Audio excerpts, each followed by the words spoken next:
നമസ്കാരം. ഇന്ന് നിങ്ങളുമായി പരിചയപ്പെടുത്തുന്നത് ഒരു തെനാലി രാമൻ കഥയാണ്. രാജപുരോഹിതൻ്റെ പതിവുകൾ തെനാലി രാമൻ മനസ്സിലാക്കി. അവയിൽ ഒന്നിനെ ഉപയോഗിക്കണം. എന്താണത്? അദ്ദേഹം അതിരാവിലെ തുംഗഭദ്ര നദിയിൽ ചെന്ന് കുളിക്കും. വസ്ത്രങ്ങൾ നദീതീരത്ത് അഴിച്ചു വെച്ചിട്ടാണ് കുളി. താൻ ചെയ്യാൻ പോകുന്ന കുസൃതിയെക്കുറിച്ച് ആലോചിച്ചപ്പോഴോ രാമന് പോലും ചിരി വന്നു. ഒരു ദിവസം രാവിലെ അതുണ്ടായി. രാജപുരോഹിതൻ കുളി കഴിഞ്ഞ് കരയ്ക്ക് കയറി. അവിടെ അഴിച്ചു വെച്ചിരുന്ന വസ്ത്രങ്ങൾ കാണാനില്ല. തെല്ലു ദൂരെ ഒരാളെ കാണുകയും ചെയ്തു. ആ ആൾ മറ്റാരുമല്ല, തെനാലി രാമൻ തന്നെ. വസ്ത്രമില്ലാതെ രാജപുരോഹിതൻ ലജ്ജിച്ചുപോയി. രാമ, എൻ്റെ വസ്ത്രങ്ങൾ ഒളിച്ചു വെച്ചു ഇല്ലേ?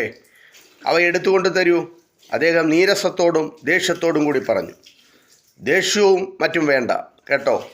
അന്നങ്ങ് എന്നെ പറഞ്ഞു പറ്റിച്ചു. എന്നെ അറിഞ്ഞുകൂടെന്ന് പറഞ്ഞു. പോരെങ്കിൽ അടിച്ചു പുറത്താക്കുകയും ചെയ്തു. ഇപ്പോൾ എന്നെ പേര് പറഞ്ഞു വിളിക്കുന്നു. അതെങ്ങനെ? രാമൻ അത്ഭുതം നടിച്ചു ചോദിച്ചു. ദയവിയത് വസ്ത്രങ്ങൾ തരൂ, രാജപുരോഹിതൻ മര്യാദയോടുകൂടി തെനാലി രാമനോട് അപേക്ഷിച്ചു. ശരി, അങ്ങനെ തോളിലിരുത്തി നടക്കണം, കൊട്ടാരത്തിലെത്തിക്കണം, അപ്രകാരമാകാമെന്ന് സത്യം ചെയ്യണം. എന്നാൽ ഞാൻ വസ്ത്രം തരാം. സത്യം ചെയ്തില്ലെങ്കിലോ വസ്ത്രമില്ലാതെ തിരിച്ചു പോകേണ്ടി വരും. യാതൊരു സംശയവും വേണ്ട, തെനാലി രാമൻ ദൃഢമായി പറഞ്ഞു. നിവർത്തിയില്ലാതെ രാജപുരോഹിതൻ സത്യം ചെയ്തു. അദ്ദേഹം തെനാലി രാമൻ കൊടുത്ത വസ്ത്രങ്ങൾ ധരിച്ചു. രാമനെ തോളത്തെടുത്ത് നടന്നു തുടങ്ങി. ആ കാഴ്ച കണ്ട അനേകം ആളുകൾ ചുറ്റും കൂടി. ഇങ്ങനെയൊന്നും മുമ്പ് കണ്ടിട്ടില്ല, ഇനിയൊട്ട് കാണാൻ ഒക്കുകയുമില്ല. അങ്ങനെ വിചിത്രമായ ആ ഘോഷയാത്ര രാജകൊട്ടാരത്തെ സമീപിച്ചു. മട്ടുപ്പാവിൽ നിൽക്കുകയായിരുന്നു കൃഷ്ണദേവരായർ. പുരോഹിതൻ രാമനെ തോളത്തെടുത്ത് നടക്കുന്നു. ചുറ്റിനും വമ്പിച്ച ഒരു പുരുഷാരവും. രാമൻ ഗമയിൽ അങ്ങനെ ഇരിക്കുന്നുണ്ട്. ഭാരമേന്തുന്ന പുരോഹിതൻ ആടിയും ഉലഞ്ഞും മുന്നോട്ട് നീങ്ങുന്നു. അദ്ദേഹം വിയർക്കുകയും കിതയ്ക്കുകയും ചെയ്യുന്നു. രാമൻ എന്തോ തോന്നിവാസം പ്രവർത്തിക്കുകയാണ്.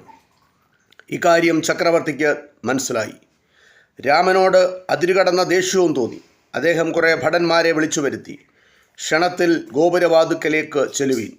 ഒരു മനുഷ്യൻ മറ്റൊരു മനുഷ്യൻ്റെ തോളിലിരുന്ന് വരുന്നുണ്ട്. നിങ്ങൾ തോളിലിരിക്കുന്നവനെ താഴത്തിറക്കണം. എന്നിട്ട് അവന് അടിയും ഇടിയും ചവിട്ടും കൊടുക്കണം. ഇവയൊക്കെ ധാരാളം വേണം താനും. മറ്റേയാളെ എൻ്റെ അടുക്കലേക്ക് കൂട്ടിക്കൊണ്ടുവരാൻ മറക്കരുത്. തോളത്തിരിക്കുന്ന രാമൻ ഒന്നു കണ്ടു. മട്ടുപ്പാവിൽ ചക്രവർത്തി ഭടന്മാരോട് ആംഗ്യങ്ങൾ കാണിക്കുന്നു, എന്തൊക്കെയോ ആജ്ഞാപിക്കുന്നുവെന്ന് തീർച്ചയാണ്. ആജ്ഞകൾ എന്താണെന്ന് രാമൻ ശരിക്കും ഊഹിച്ചു.